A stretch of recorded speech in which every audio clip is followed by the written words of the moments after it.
नेकी की लोड़ होगी चलदा जदों मुक्कियां अल्लाह पाक ने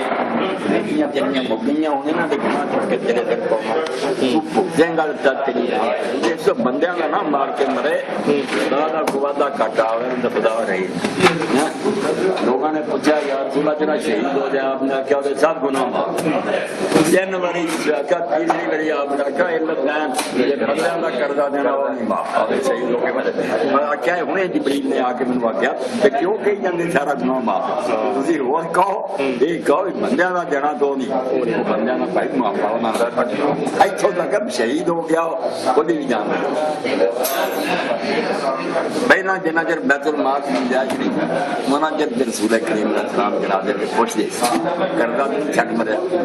जे छक कर्जा जे ने कुछ ऐसी जायदाद छकी जे ना अदा हो जाए तो पहले उन्होंने नहीं कि आपने पढ़ लो अच्छा हाँ उस बाद उन्होंने पिछले साहबा ने तरस खा के ना मौका देखा भी यार रसूला ये हुण साडा भाई तुहाडी दुआ तो महरूम रह गया अराई बहुत घाटा मेरे करदा मैं जरूर मैं फिर बड़ी दुआ दी तो बहुत अच्छा किया करदा भी अदा हो गया तेरी दुआ भी मैं हाथ कर देना बाद जो बैतुल माल की गुंजाइश हो गई बहुत फिर आप यही करते थी तो जो ये साहब मरे ना सच मतलब एक कम भी करदा भी और गरीब के पल्ले कोई नहीं वो फिर बैतुल माल तो अदा करो सात पाँच तो ना मारे गरीब मगर उन्होंने जब दुआ नहीं सी करते करना दसो अदल और इंसाफ के अंदर की फर्क है एक ही चीज है अदल और इंसाफ कोई एहसान हो जरा अल्लाह इन्ना यामुर बिल अदल वल एहसान अदल ते एहसान दो गल्ला जरा अदल ते इंसाफ है चीज गल अदल है जिन्ना कुछ बनदा मैं कानून दे मुताबिक वो लेना जुना अदल ये वो बनदा जरूर है मगर नेकी कर जादा यार मैं फट या मैं बिल्कुल नहीं छक्या तू ही लगा ये एहसान है ये आला करता है जो हौसला कर आ गया तो हमें मेरा बनता ही ना मैं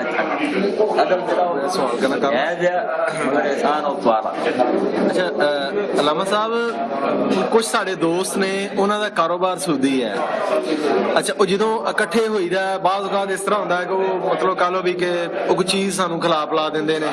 मतलब साढ़े कोल आए असीं उन्हां दी ज़ियाफत कीती असीं उन्हां कोल गए उन्होंने साडी ज़ियाफत कीती